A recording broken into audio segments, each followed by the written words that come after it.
Ketemu kembali bersama saya Yosi di acara review dan outlook Okta Investama Berjangka. Seperti biasa, sebelum kita masuk ke dalam materi, terlebih dahulu kita akan berbicara mengenai apa saja mengenai Okta Investama Berjangka. Nah, untuk perizinan Okta Investama Berjangka sendiri itu sudah sangat-sangat lengkap, yang mana sudah ada license dari Bapepti, kemudian Lembaga Clearing Berjangka Indonesia, tergabung di ICDX, dan juga Asosiasi Aspeptindo. Kemudian untuk penghargaan Okta Investama Berjangka itu juga memiliki penghargaan. Yang pertama kali adalah The Most Excellent Broker dan The Most Transparent Broker. Nah, untuk kelebihan trading di Okta Investama Berjangka, yang pertama adalah low spread. Ini merupakan suatu feature yang paling banyak dicari oleh para pelaku pasar atau trader, dikarenakan dengan spread yang rendah akan lebih cepat untuk mendapatkan peluang profit. Kemudian low commission, charge commission pun itu juga sangat-sangat minim atau rendah yang menggunakan platformnya MT5 Okta Investama Berjangka. Kemudian free swap. Nah, bicara free swap, ini nih yang paling betul-betul unggul dari platformnya MT5-nya Okta Investama Berjangka. Karena apa? Biasanya free swap itu tuh hanya untuk 3 hari kerja, 5 hari kerja, atau bahkan 7 hari kerja. Sementara kalau menggunakan platformnya Okta Investama Berjangka, akan betul-betul free swap untuk selamanya, sedari awal buka account sampai dengan seterusnya. Kemudian untuk proses withdrawal itu juga cepat, dan yang paling terbaru nih rekan-rekan trader sekalian, ada namanya program kita yaitu Okta Vaganza, di mana para traders itu mengumpulkan poin dari jumlah lot yang ditradingkan. Nah, dari poin-poin tersebut secara langsung itu langsung bisa ditukarkan dengan hadiah-hadiah yang terdapat dalam programnya Okta Vaganza. Untuk lebih detail bisa dilihat di websitenya Okta Investama Berjangka di bagian program. Jadi ini bukannya diundi. Kami ulangi ya, ini bukannya diundi, tetapi betul-betul dari poin-poin yang dikumpulkan langsung ditukarkan hadiahnya.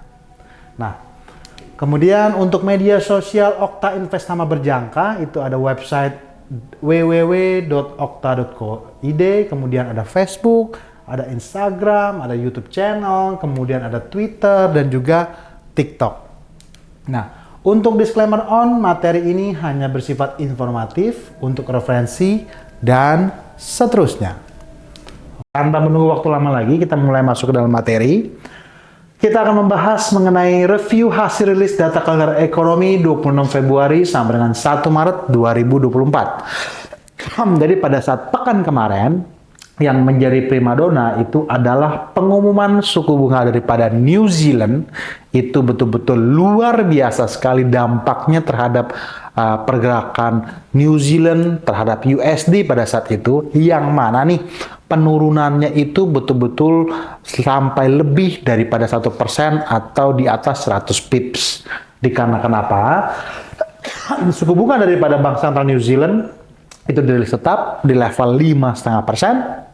Karena untuk sebagian ekspektasi para pelaku pasar sebetulnya menginginkan RBNZ itu akan menaikkan suku bunga atau mempertahankan suku bunga. Kalau menaikkan suku bunga itu akan dipandang sebagai hawkish. Sementara untuk mempertahankan suku bunga itu akan dipandang sebagai dovish. Nah, rumors yang beredar itu mengatakan bahwa justru RBNZ maupun RBA itu akan lagi-lagi mengalami peningkatan suku bunga sampai dengan sebesar 25 basis poin, tetapi pada saat kemarin itu malahan dirilis tetap di level 5,5%. Nah, kemudian primadona yang kedua itu ada di datanya Core PCE Price Index daripada Bank Sentral Amerika Serikat, yang mana nih inflasi dari Amerika Serikat terbilang masih dikatakan cukup panas karena dari hasil rilis revisi di bulan kemarin atau di bulan Januari dan Februari itu dari angka 0,1% dirilis meningkat menjadi 0,4%. Nah, berarti dapat dikatakan bahwa inflasi Amerika Serikat masih cukup panas dan fokus para pelaku pasar akan bergeser kepada data pekan ini, yaitu data non-farm payroll.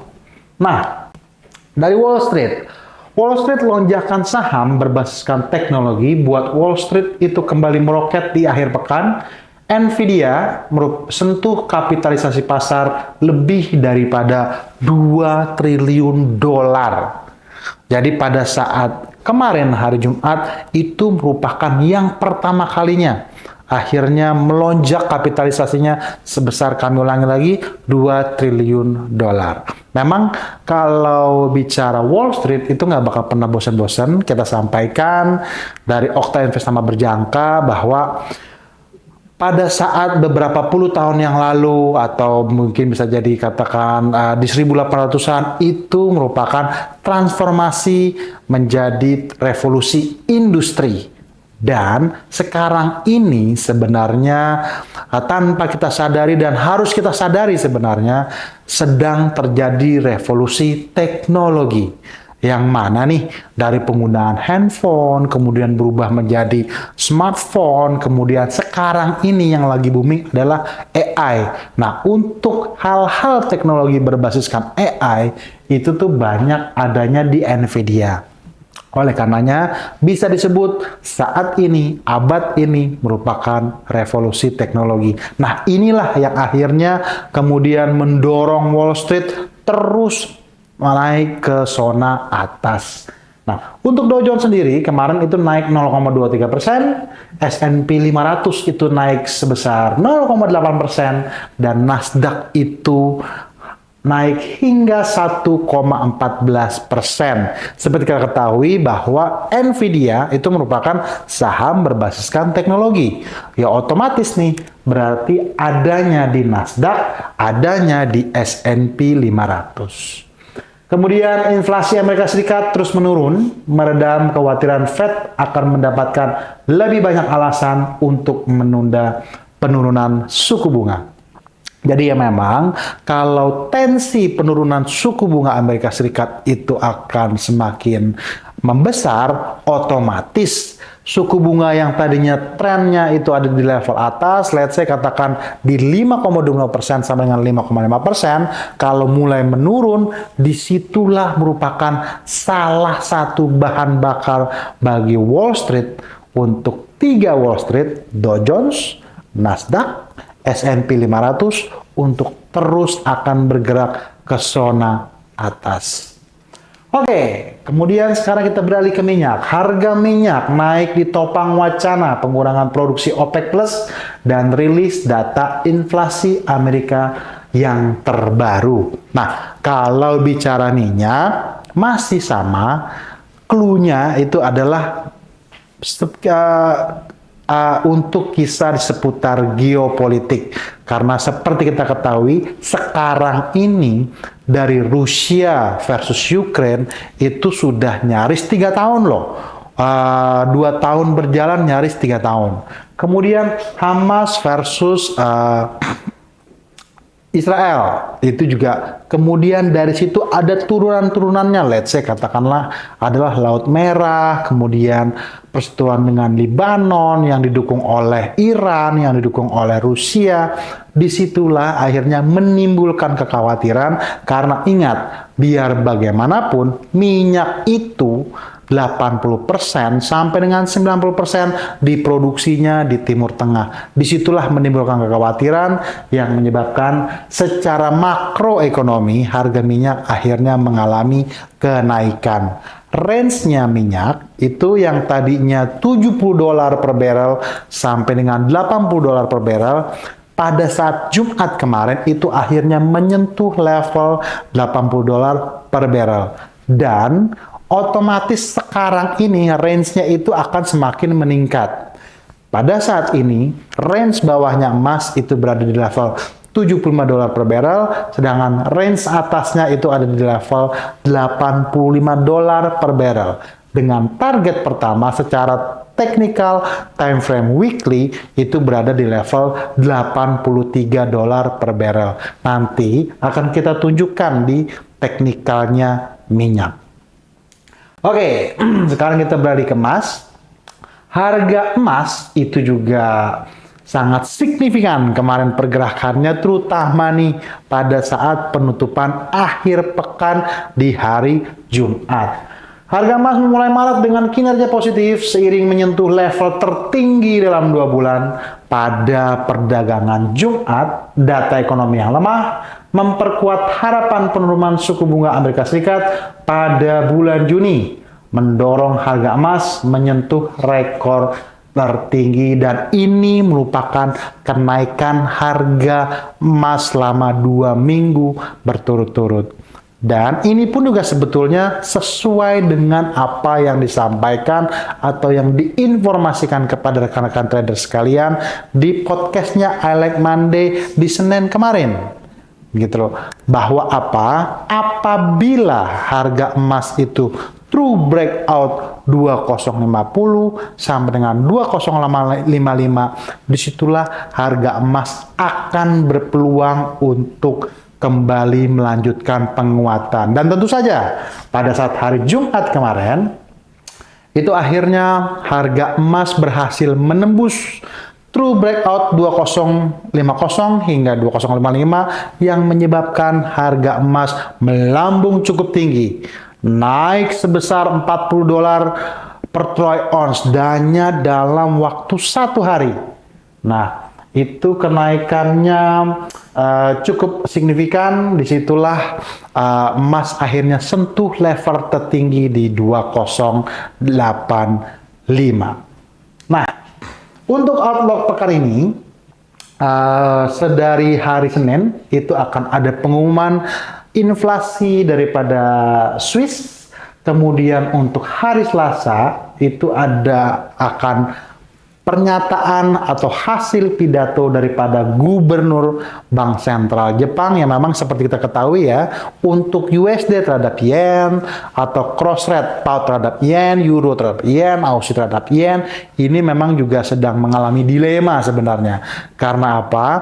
Khusus untuk USD terhadap yen itu lagi mager nih rekan-rekan trader sekalian, dan beradanya di zona atas di area 150-an. Begitu koreksi ke 149 balik lagi ke 150. Begitu koreksi ke 149.50 seperti kemarin balik lagi ke 150. Terus saja bolak-balik. Nah, disitulah makanya untuk besok atau hari Selasa itu akan ada pidato daripada Gubernur Bank Sentral Jepang. Jadi layak untuk kita tunggu sama-sama untuk mencari informasi sebenarnya USD terhadap yen itu arahnya itu akan kemana sih, itu begitu. Oke, kemudian untuk hari Rabu akan ada pengumuman suku bunga daripada Kanada yang akan dirilis tetap di level 5%. Nah, seperti biasa kalau udah bicara pengumuman suku bunga, untuk pairing tersebut itu akan mengalami lonjakan yang luar biasa. Entah itu bicaranya USD terhadap Kanadian atau GBP terhadap Kanadian dan seterusnya untuk mata uang yang cross rate yang berhubungan dengan Canadian dollars. Di hari Kamis itu juga akan ada pengumuman suku bunga daripada Uni Eropa yang diestimasikan tetap dari level 4,5% menjadi 4,5%. Tetapi kita nanti akan mencari tahu apa sih yang akan Gubernur Bank Sentral Uni Eropa itu bicarakan. Karena biasanya tuh kalau setelah pengumuman suku bunga, 45 menit sesudah pengumuman suku bunga daripada Bank Sentral Uni Eropa, biasanya Lagarde atau Gubernur Bank Sentral Uni Eropa akan berpidato. Disitulah masih sama kriterianya, apakah pernyataannya itu bersifat hawkish ataukah pernyataannya bersifat dovish.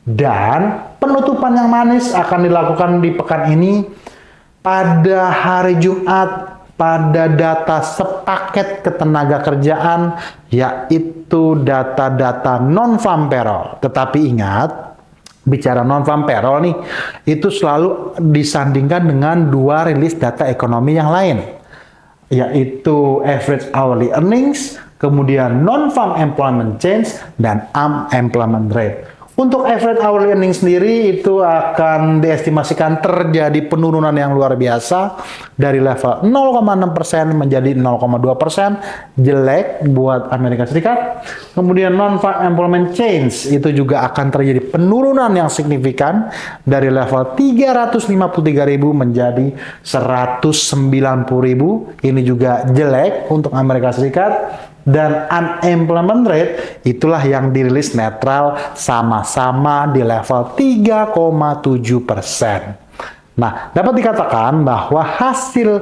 paket ketenagakerjaan Amerika Serikat di Jumat ini, kalau betul hasil rilisnya datanya seperti ini, akan dikatakan jelek untuk pergerakan indeks US dollar. Tetapi seperti biasa nih kita ingatkan, kalau udah bicara data non-farm payroll atau data besar seperti ini, disarankan untuk memasuki market setelah rilis data tersebut keluar. Karena ingat, pada saat sesi bulan Januari, dikatakan sepaket data ketenagakerjaan ini juga untuk Amerika Serikat dikatakan jelek. Akhirnya bagus untuk Amerika Serikat. Begitupun juga di bulan Februari. Dikatakan dari hasil estimasinya jelek.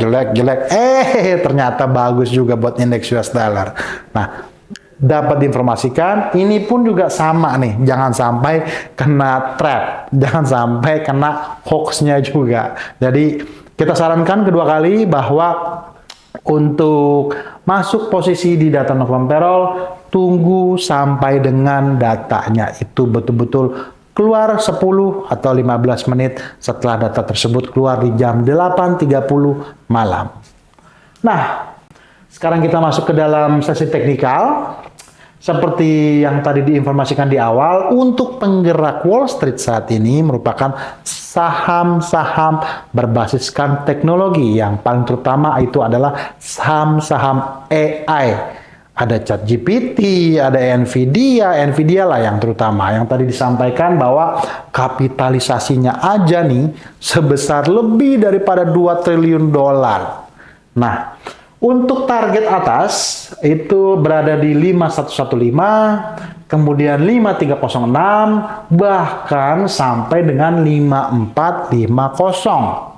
Sementara untuk level support itu berada di area 5050 sampai dengan 5000. Akan dikatakan S&P 500 akan mulai terkoreksi kalau angkanya itu melewati level 5000. Sementara kalau misalnya dia itu masih ke atas, berarti kayak kita ulang ya, 5300 sampai dengan 5460. Dan untuk Nasdaq pun juga sama, grafiknya itu masih arahnya ke atas. Dengan sekarang ini runningnya di 18.350-an, tetapi memiliki support di angka 17.800 sampai dengan 17.700. Akan dikatakan Nasdaq mulai terjadi pergerakan koreksi hebat kalau lagi-lagi kita ulang ya, melewati atau true breakout 17.800 sampai dengan 17.700. Sementara zona atasnya masih jauh, yaitu dengan target 18.700, 19.012 sampai dengan 19.741. Oke, sekarang kita beralih ke market forex. Untuk Euro USD ini juga tadinya terjadi penurunan, tapi sekarang lagi ada pergerakan rebound dengan target sementara ada di level 1.0864, 1.916 sampai 1.096. Di level inilah yang mungkin bisa menjadikan target untuk naik ke atas, atau ini merupakan angka-angka untuk melakukan posisi sell. Dan untuk GBP USD itu juga sekarang ini secara time frame 1 hari itu sebetulnya masih dalam koridor sideways. Karena berbeda dengan rekannya yang Euro, ingat biar bagaimanapun Inggris di podcast di pekan lalu kita juga sampaikan bahwa ada yang sedikit menarik dari Inggris, dia itu dinyatakan resesi, oleh karenanya pergerakan reboundnya itu dibilang juga rebound kuat juga enggak juga, untuk turun ya tidak juga, jadi masih dalam rentang yang terbatas. Untuk pound sterling USD sendiri itu ada di range harga 1.2718 hingga 1.2588. True breakout salah satu harga ini, disitulah akan mengindikasikan kenaikan pound sterling lebih lanjut atau penurunan pound sterling lebih lanjut. Nah, ini nih yang dicari sama semua orang. Emas. Gimana sih bocorannya tentang emas? Nah, sesuai juga masih dengan kita berlanjut daripada podcast yang kemarin. Emas itu secara time frame satu hari itu ada trendline channel di bawah dan trend channel di atas. Kita sudah mention bahwa apabila harga emas berhasil menembus trendline atas channel yang berada di level 2050 hingga 2055, disitulah harga emas bisa jadi akan melanjutkan penguatan. Dan betul saja, ini terlihat jelas harga high, dan begitu dia true breakout yang trendline channel atas itu akhirnya dia betul-betul naik sampai bahkan ke 2085 dan hingga 2088. Dan kenaikannya sampai mana sih Pak? Sampai mana sih resistannya? How high can you go? Nah, ada berada di level 2088, kemudian di 2096, kemudian ada di level 2100, kemudian ada di level 2105, kemudian ada di level 2113. Kita ulang ya, sama-sama angkanya ya. Untuk bocoran emas yang paling dicari, target atasnya adalah di 2088, 2096, 2100, 2105, hingga yang paling terakhir adalah 2113. Tetapi kalau misalnya break, dia itu akan larinya ke 2065 sampai dengan 2050. Karena ini akhirnya menjadi area support yang kuat. Trendline atas ini menjadi area support. Oke, sekarang kita beralih ke minyak. Kalau minyak ini juga masih mengindikasikan naik ke atas karena kisruh geopolitik dengan target di 8136 hingga 84.58. Akan dikatakan minyak itu akan kembali terkoreksi kalau minyak itu berhasil true breakout angka atau harga $75 per barrel. Nah, sudah habis. Jadi nggak pernah bosan-bosan kita sampaikan kepada rekan-rekan Okta Trader sekalian, pada saat di market, selalu rencanakanlah tradingan Anda dan tradinglah sesuai dengan apa yang Anda sudah rencanakan di market. Bersama Okta Investama Berjangka, bertemu kembali bersama saya Yosi di pekan depan. Bye-bye.